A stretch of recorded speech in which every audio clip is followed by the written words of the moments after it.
ಮಧ್ಯರಾತ್ರಿ 2 ಗಂಟೆಗೆ ಕಾಣಿಸಿಕೊಂಡಂತಹ ಅಗ್ನಿ ಅವಘಡ ದೊಡ್ಡ ನಷ್ಟವನ್ನೇ ಭರಿಸಿದೆ.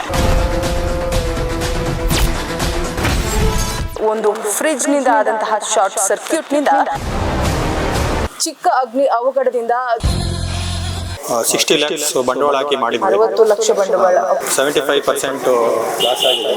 ಆಕ್ಚುಲಿ ಫೈರ್ ಕೂಡ ಬಂತು. ಎಲ್ಲ ಸಂಪೂರ್ಣವಾಗಿ ಇಲ್ಲೆಲ್ಲ ದಗ ಅಂತ ತುಂಬಾನೇ ಊರು ಎಲ್ಲ ಫೈರ್ ಬ್ರಿಗೇಡ್ ಫೋನ್ ಮಾಡಿದ್ವಿ, ಎಲ್ಲ ಬಂದು ಜೋರ ಬೆಂಕಿ ಹತ್ಕೊಂಡ್ಬಿಟ್ಟಿತ್ತು. ದುರಾದೃಷ್ಟ ಮೊದಲೊಂದು ಸಾರಿ ಕಳ್ತನ ಆಗಿತ್ತು.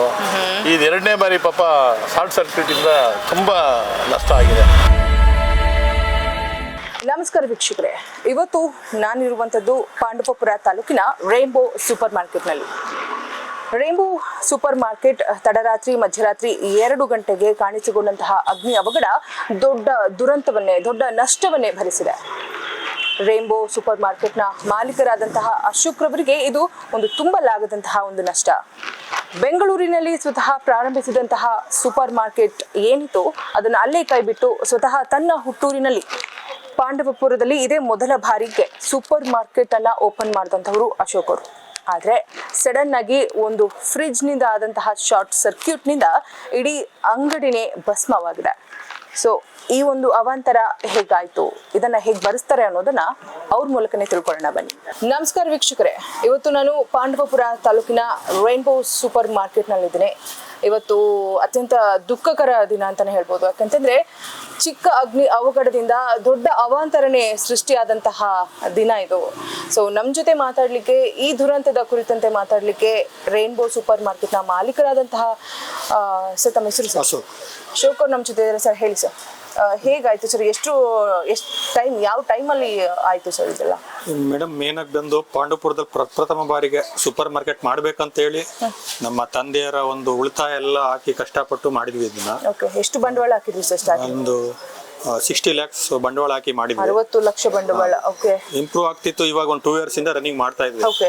ಈ ಟೈಮಲ್ಲಿ ಇದ್ದಕ್ಕಿದ್ದಾಗೆ ನಿನ್ನೆ ರಾತ್ರಿ 2 ಗಂಟೆ ಸುಮಾರಿಗೆ 2-2:15 ಸುಮಾರಿಗೆ ಕ್ಯಾಡ್ಬರಿ ಫ್ರಿಡ್ಜ್ಗೆ ಒಂದು ಶಾರ್ಟ್ ಸರ್ಕ್ಯೂಟ್ ಆಗಿ ಫ್ರಿಡ್ಜ್ ಇಂದ ಹತ್ಕೊಂಡು ಎಲ್ಲ ಸಂಪೂರ್ಣವಾಗಿ ಕ್ಯಾಶ್ ಕೌಂಟರ್ ಆಗ್ಬೋದು, ಮೇಲ್ಗಡೆ POP ಎಲ್ಲ ಐಟಮ್ಸ್ ಎಲ್ಲ ತುಂಬಾನೇ ಲಾಸ್ ಆಗಿದೆ. ಎಷ್ಟು ಲಾಸ್ ಆಗಿರ್ಬೋದು? ಒಂದು 50 lakh ತನಕನೂ, 40 to 50 lakh ತನಕನೂ ಎಲ್ಲ ಸಂಪೂರ್ಣವಾಗಿ 75% ಲಾಸ್ ಆಗಿದೆ.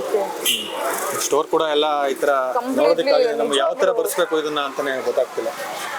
ಇಷ್ಟೊಂದು ಲಾಸ್ ಆಗಿದೆ ಸರ್. ಈ ನಷ್ಟವನ್ನು ಹೇಗೆ ಭರಿಸ್ತೀರಾ ಸರ್? ಅದೇ ನಮಗೂ ಗೊತ್ತಾಗ್ತಿಲ್ಲ ಮೇಡಮ್, ಯಾವ ರೀತಿ ಮಾಡಬೇಕು. ಇವಾಗ ಸ್ಟೋರ್ ಕೂಡ ಬಂದ್ ಮಾಡ್ಬೇಕಾಗಿ ಬಂದಿದೆ. ಎಲ್ಲ ಐಟಮ್ಸ್ ಎಲ್ಲ ತುಂಬಾನೇ ಎಲ್ಲ ಲಾಸ್ ಆಗಿದೆ. ಯಾವ ರೀತಿ ಇದು ಮಾಡೋದು ಅನ್ನೋದೇ ನಮ್ಗೆ ಅಂದ್ರೆ ಒಂದು ಸಣ್ಣ ಫ್ರಿಡ್ಜ್ ಶಾರ್ಟ್ ಸರ್ಕ್ಯೂಟ್ ಆಗಿರೋದು ಅಥವಾ ಏನಾಗಿದೆ? ಫ್ರಿಡ್ಜ್ ಏನಾಗಿದೆ ಆಕ್ಚುಲಿ? ಇಲ್ಲ, ಈಗ ವೈರಿಂಗ್ ಅಂತ ಏನ್ ಬಂದಿದೆ, ನೈಟ್ ಮಳೆ ವಾತಾವರಣ ಇರೋದ್ರಿಂದ ಅದು ಏನು ಶಾರ್ಟ್ ಸರ್ಕ್ಯೂಟ್ ಆಗಿ ನೈಟ್ ಅತಿಯಾದ ಮಳೆ ಇತ್ತಾ ಇಲ್ಲಿ? ಸ್ವಲ್ಪ ತುಂತುರು ಮಳೆ ತರ ಒಂದು ಇದರಿಂದ ಶಾರ್ಟ್ ಸರ್ಕ್ಯೂಟ್ ಆಗಿ 2-2:30 ಸುಮಾರಾಗಿ ಹತ್ಕೊಂಡಿದೆ. ಆಮೇಲೆ 4:15 ನಮ್ಗೆ ಇನ್ಫಾರ್ಮೇಶನ್ ಗೊತ್ತಾಯ್ತು. ನಾವು ಬಂದ್ವಿ, ಅಷ್ಟರಲ್ಲಿ ಫೈರ್ ಕೂಡ ಬಂತು. ಎಲ್ಲ ಸಂಪೂರ್ಣವಾಗಿ ಇಲ್ಲೆಲ್ಲ ದಗ ಅಂತ ತುಂಬಾನೇ ಊರು ಹತ್ಕೊಂಡೆಲ್ಲ ಉರಿದಾಯ್ತು. ಆ ರೀತಿ ಆ ಟೈಮಲ್ಲಿ ಅವರೇ ಫೈರ್ನರ್ ಕೂಡ ಆರಿಸಿದ್ರಲ್ಲ. ನಿಮ್ಮ ಮುಂದಿನ ನಿರ್ಧಾರ ಏನು? ಏನ್ ಮಾಡ್ಬೇಕು ಅಂತಾನೆ ತೋರ್ತಾ ಇಲ್ಲ ಮೇಡಮ್. ಎಲ್ಲ ಕಷ್ಟಪಟ್ಟು ಮಾಡಿದ ಉಳಿತಾಯ ಎಲ್ಲ ಈಗ ಹೋಗಿದೆ. ತಮ್ಮ ಸ್ವಂತ ಉಳಿತಾಯ ಮಾಡಿದ್ರೆ ಅಥವಾ ಲೋನ್ ಏನಾದ್ರು ಮಾಡಿದ್ರೆ? ಲೋನು ಕೂಡ ಇತ್ತು, ನಮ್ಮ ತಂದೆಯವ್ರ ಉಳಿತಾಯನೂ.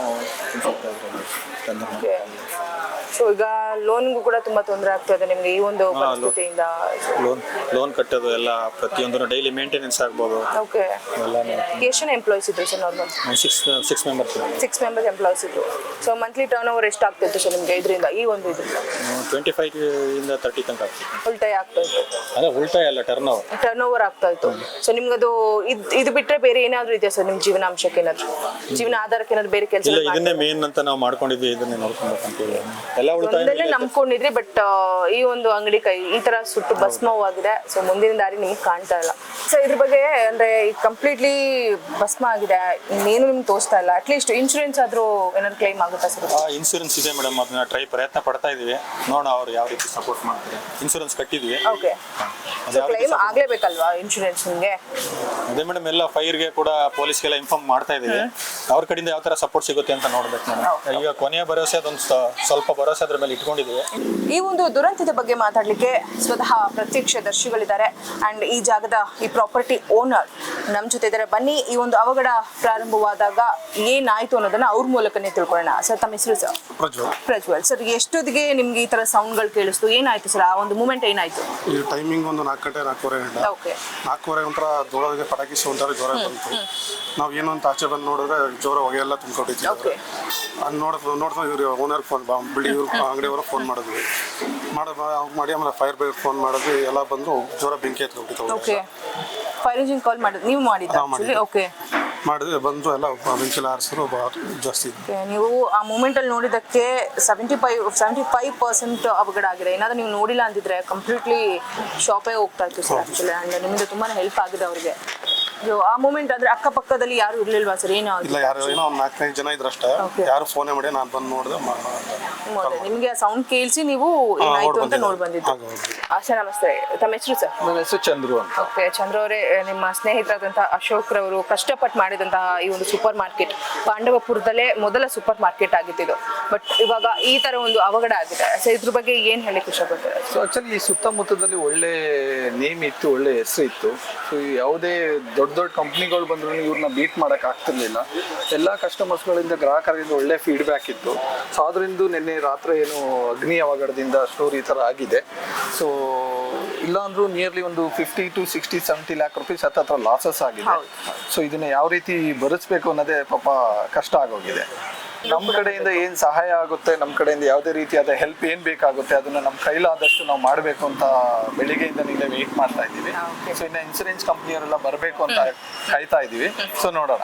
ಈ ಒಂದು ದುರಂತದ ಕುರಿತಂತೆ ಮಾತಾಡ್ಲಿಕ್ಕೆ ಪಾಂಡವಪುರದ ರೈತ ಮುಖಂಡರು ಶಂಕರೇಗೌಡರು ನಮ್ಮ ಜೊತೆ ಇದ್ದಾರೆ. ಬನ್ನಿ ಅವ್ರನ್ನ ಮಾತಾಡ್ಸೋಣ. ಸರ್ ನಮಸ್ತೆ ಸರ್. ನಮಸ್ತೆ ಮೇಡಮ್. ಸೊ ಈ ಒಂದು ದುರಂತ ಆಗಿದೆ. ಸೊ ನಿಮ್ ಮುಂದೆನೆ ಬೆಳೆದಂತಹ ಅವರೆಲ್ಲ, ಸೊ ಏನ್ ಹೇಳಿಕ್ಕೆ ಇಷ್ಟಪಡ್ತಾರೆ? ಬಹಳ ಕಷ್ಟಪಟ್ಟು, ಬಹಳ ಶ್ರಮಜೀವಿ ಅವ್ರ ತಂದೆ ಆಗ್ಲಿ ಅವರ ಮಕ್ಕಳಾಗ್ಲಿ ಬಹಳ ಶ್ರಮಪಟ್ಟು ಪಾಪ ಒಂದು ಉದ್ಯೋಗ ಅಂತೇಳಿ ಒಂದು ಮಾಲನ್ನ ಮಾಡಿದ್ರು. ದುರಾದೃಷ್ಟ ಮೊದಲೊಂದು ಸಾರಿ ಕಳ್ತನ ಆಗಿತ್ತು. ಈ 2ನೇ ಬಾರಿ ಪಾಪ ಶಾರ್ಟ್ ಸರ್ಕ್ಯೂಟ್ ಇಂದ ತುಂಬಾ ನಷ್ಟ ಆಗಿದೆ. ನಿಜವಾಗ್ಲೂ ಬೇಜಾರಾಗುತ್ತೆ. ಯಾಕೆಂದ್ರೆ ಪಾಂಡವಪುರದಲ್ಲಿ ಅದ್ಭುತವಾಗಿ ನಡೀತಾ ಇತ್ತು. ಮಾಲಂತೂ ಬಹಳ ಎಲ್ಲ ಗ್ರಾಹಕರು ಹೆಚ್ಚಿನ ರೀತಿಲಿ ಇಲ್ಲಿ ಬಹಳ ಬರ್ತಾ ಇದ್ರು. ಖಂಡಿತ. ಈಗ 75% ಅಷ್ಟು ಲಾಸ್ ಆಗಿದೆ. ಹೌದು, 80% ಲಾಸ್ ಆಗಿದೆ. ನೋಡಿದ್ರೆ ಗೊತ್ತಾಗುತ್ತೆ. ಹೌದು. ಈಗ ಅಗೇನ್ ಇದನ್ನ ಹೊಸ ರೂಪ ಕೊಡ್ಬೇಕು ಅನ್ನೋದಾದ್ರೆ ಅವ್ರಿಗೆ ಅಷ್ಟೇ ಖರ್ಚುಗಳಿದೆ. ಹೌದು, ಸಿಕ್ಕಾಪಟ್ಟೆ. ಅದನ್ನೆಲ್ಲ ಹೇಗೆ ಭರಿಸಬಹುದು ಅಂದ್ರೆ ಇನ್ಸೂರೆನ್ಸ್ ಕಂಪನಿ ಮತ್ತೆ ನಮ್ಮ FIR ಮಾಡಿ ಪೊಲೀಸ್ ಇಲಾಖೆಯವರು ಆದಷ್ಟು ಬೇಗ ಇದನ್ನ ಇನ್ವೆಸ್ಟಿಗೇಷನ್ ಮಾಡಿ ತಮ್ಮೆಲ್ಲರ ಸಹಕಾರ ಅವ್ರಿಗೆ ಅನುಕೂಲ ಆಗೋ ರೀತಿ ಮಾಡ್ಕೊಡ್ಬೇಕು ಅಂತ ನಾನು ನಿಮ್ಮ ಮೂಲಕ ಇನ್ಸೂರೆನ್ಸ್ ಕಂಪನಿಯವರಾಗ್ಬೋದು, ಪೊಲೀಸ್ ಇಲಾಖೆ ಆಗ್ಬೋದು, ಅವ್ರನ್ನ ನಾನು ಈ ಮೂಲಕ ಒತ್ತಾಯ ಪಡಿಸ್ತೀನಿ. ನಮಸ್ತೆ, ತಮ್ಮ ಹೆಸರು sir? Ashwath. So you are the one of the owner ಅಂತ ಗೊತ್ತಾಯ್ತು ಸರ್. ಈ ದುರಂತದ ಬಗ್ಗೆ ಏನ್ ಹೇಳ್ತೀರಾ ಸರ್? ಎಷ್ಟೊತ್ತಿಗಾಯ್ತು ಇದು? ಆಕ್ಚುಲಿ ನೈಟು 9:00 ನಾವು ಕ್ಲೋಸ್ ಮಾಡ್ಕೊಂಡು ಹೋದ್ವು. ಸೊ ಬೆಳಗಿನ ಜಾವ ನಮಗೆ 4:00 ನಮ್ಮ ಈ ಜಾಗದ ಓನರ್ ಫೋನ್ ಮಾಡಿದ್ರು. ಏನೋ ಒಳಗಡೆ ಬಿಲ್ಡಿಂಗ್ ಒಳಗಡೆ ಸೌಂಡ್ ಬರ್ತೈತೆ ಮತ್ತೆ ಬೆಂಕಿ ಹೊಗೆ ಬರ್ತೈತೆ ಅಂದ್ಬಿಟ್ಟು ಫೋನ್ ಮಾಡಿದ್ರು. ನಾವು 4:00 ಬಂದು ಓಪನ್ ಮಾಡಿದ್ರೆ ಫುಲ್ ಬೆಂಕಿ ಉರಿತಾ ಇತ್ತು. ಅಷ್ಟೊತ್ತಿಗೆ ಫೈರ್ ಇಂಜಿನ್ ಅವರೇ ಓನರೇ ಫೋನ್ ಮಾಡಿದ್ರು, ಕರೆಸಿ ಆರಿಸಿದ್ರು. ಬಟ್ ಇವಾಗ ನೋಡಿದ್ರೆ ಹತ್ತತ್ರ ಫುಲ್ ಒಳಗಡೆ ಎಲ್ಲ ಕಂಪ್ಲೀಟ್ ಆಗಿ ಬರ್ನ್ ಆಗಿದೆ, ಅಂದ್ರೆ ಮೆಲ್ಟ್ ಆಗಿದೆ ಐಟಮ್ಸ್. ನಾವು ಫುಲ್ ಎಲ್ಲ ಚೆಕ್ ಮಾಡಿದಕ್ಕೆ ಇನ್ಫೆಕ್ಷನ್ ಅಂದ್ರೆ ನಮ್ದೊಂದು CCTV ಚೆಕ್ ಮಾಡಿದಕ್ಕೆ 3:00 ಅದು ಬೆಂಕಿ ಎತ್ಕೊಂಡಿದೆ. 1 hour ಒಳಗಡೆ ಫೈರ್ ಆಗಿದೆ. ಅದರಿಂದ ತುಂಬಾ ಅಂದ್ರೆ ಮ್ಯಾಕ್ಸಿಮಮ್ 70% ಐಟಮ್ ಸುಟ್ಟೋಗಿದೆ. ಓಕೆ. ಸೊ ಇನ್ನು ಅಷ್ಟನ್ನೆಲ್ಲ ಹೇಗೆ ಬರ್ಸ್ತೀರಾ ಸರ್? ಈಗ ಇನ್ಸೂರೆನ್ಸ್ ಇದೆ, ಸೊ ನಾವು ಅದೇ ಪ್ರೋಸೆಸ್ ಮಾಡ್ತಾ ಇದೀವಿ ಇನ್ಸೂರೆನ್ಸ್ ಕಡೆಯಿಂದ. ಸೊ ಅದೇ ಇದ್ರಲ್ಲಿ ಇದೀವಿ. ಬಟ್ ನಷ್ಟ ಆಗಿದೆ. ತುಂಬಾ ಕಷ್ಟಪಟ್ಟು ಮಾಡಿದೀರಾ ಅಂತಾನೂ ಗೊತ್ತಾಯ್ತು. ಹೌದು. ಸೊ ಇದಕ್ಕೆ ಬೆನ್ನೆಲುಬಾಗಿ ಎಲ್ಲರೂ ಇದಾರೆ ನಿಮ್ಮಿಂದ? ಇದೆ ಮ್ಯಾಮ್, ಸಪೋರ್ಟಿವ್ ಆಗಿದ್ದಾರೆ. ಅಷ್ಟೇ ಬೇಕಾಗಿರುವಂತದ್ದು. ಇವಾಗಿನ ಈ ತರ ಪರಿಸ್ಥಿತಿಯಲ್ಲಿ ಎಲ್ಲರೂ ಕೂಡ ನಿಮ್ ಸಪೋರ್ಟ್ ಇದ್ದಾರೆ. ಹೌದು, ಸಪೋರ್ಟಿವ್ ಆಗಿದ್ದಾರೆ. ತೊಂದರೆ ತಗೊಳ್ಬೇಡಿ. ಮುಂದೆ ಇನ್ನೊಂದ್ ಸ್ವಲ್ಪ ದಿನ ಅಷ್ಟೇ ಮತ್ತೆ ಇದೇ ತರ ಒಂದು ಹೊಸ ರೂಪ ಬರ್ಲಿ ಈ ಶಾಪ್ಗೆ ಅಂತ ಕೇಳ್ಕೊಳ್ತೀನಿ.